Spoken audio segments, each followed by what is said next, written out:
முதல்ல ஃபோன் பேசணும் உணர்வு வரும்பொழுது நம்ம இறைவன்கிட்ட பொறுப்பேற்படுத்தவங்களா இருக்கும். எதுக்காக பேச போகிறோம், என்ன விஷயமா பேச போகிறோம், அதில் அவசரப்பின் காரணமாக தடுக்கப்பட்டிருக்குங்கிறது தெளிவாகும். அல்லது உங்களை பண்படுத்துறதுக்காகவே சில இருக்க முடியாமல் ஆயிடும்.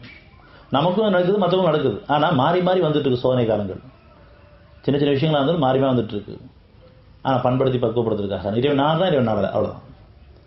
அப்படி நல்லெண்ணம் கொண்டவங்களா இருந்தாலும் அவங்களுக்காக நல்ல பிரார்த்தனை வைக்கலாம் வெளியே அந்த கோபத்தை மனசில் வச்சுக்கிறோம், உணர்ச்சி இல்லாமல் இருக்கிறோம்.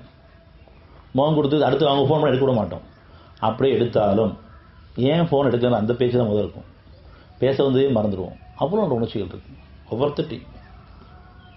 இந்த ஃபோனில் அவ்வளோ கேள்விகள் இருக்குது, அவ்வளோ நம்ம கேள்வியில் உள்ள போயிட்டு இருக்கிறது கவனமாக இருக்கணும். அதனால் ஒரு விருப்பம் வரும் பொழுது அவசரப்பட வேண்டாம். நான் இறைவனை பொறுப்பேற்படுத்துகிறேன். அந்த பேச்சு சமாதானமான பேச்சு அமையணும், நன்மையான பேச்சு அமையணும், உனக்கு பொருத்தமான பேச்சு அமையணும். இந்த பிரார்த்தனை நம்ம எப்போ ஃபோன் பேசிப்போமா?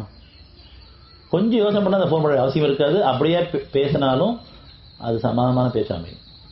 அப்படி தடுக்கப்பட்டாலும் சரி இதுக்குரிய நேரம் இது இல்லை போல் இருக்குன்னு தெளிவு நமக்கு கிடைக்கும். இன்னொரு சந்தேகம் நம்ம சொல்லுவோம் எடுத்துக்க முடிய உணர்ச்சிகளில் தான் நம்ம இருக்கிறோம். நம்ம கவனித்து பார்க்கணும். நம்ம ஒவ்வொருத்தரும் நம்ம ஃபோன் எடுத்து பேசும்போது அந்த ரிங் ஃபோன் எடுக்கலாம் கோவம் வருது, ஃபுல் ரிங் போய் ஃபோன்லாம் வச்சு கோவம் தான் வைக்கிறோம். அவங்களை பற்றி யூத்தில் போயிடும். யூகங்கள் வேண்டாம். நியாயமான அவங்க சொல்லும்போது அதை அப்படியே ஏற்றுக்கணும்.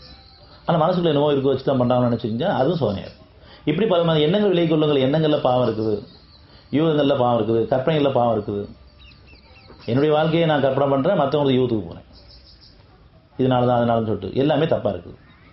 ஆனால் என்னுடைய வாழ்க்கை எண்ணங்கள் விலை கொள்ளுங்கள். எண்ணங்களை பாவம் இருக்குது. நாம் சமாதானத்தை பேணுகளில் குற்றவாளி போல் ஆக்குவோமா? அது கீழே 36. உங்களுக்கு என்ன நேர்ந்தது, நீங்கள் எவ்வாறு தீர்ப்பு செய்கிறீர்கள்? எதையுமே நீங்கள் தீர்ப்பு செய்யக்கூடாது. இப்படி தான் அப்படி தான் சொல்லிட்டு தீர்ப்பளிப்பணும் இறைவன் தான்.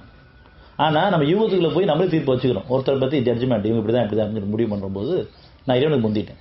அதனால மனசு அமைதி இருக்காது. தீர்ப்பளிப்பதெல்லாம் நானே மேலான இவனே மேலான்னு சொன்னதுக்கப்புறம் அந்த சத்தியம் நமக்கு தெரியும் இருக்குது. ஆனால் நான் தீர்ப்பளிக்கிறேன், இவங்க இப்படிப்பட்டவங்க இப்படிப்பட்டு எப்போ மனசு வச்சுருக்கணும், நான் தீர்ப்பளிக்க. நீங்கள் தீர்ப்பளிக்க வேண்டாம். யாரை பற்றியும் யாரும் தீர்ப்பளிக்க வேண்டாம். யாரை நம்ம தப்பாக தீர்ப்பளித்து வச்சுருக்கிறோமோ எண்ணத்தில் அவங்க நம்மளோட நல்லா தான் இருக்காங்க. அப்போ என்னோட தீர்ப்பை ஏற்றுக்கணும். நான் தான் குறையில் இருக்கேன்.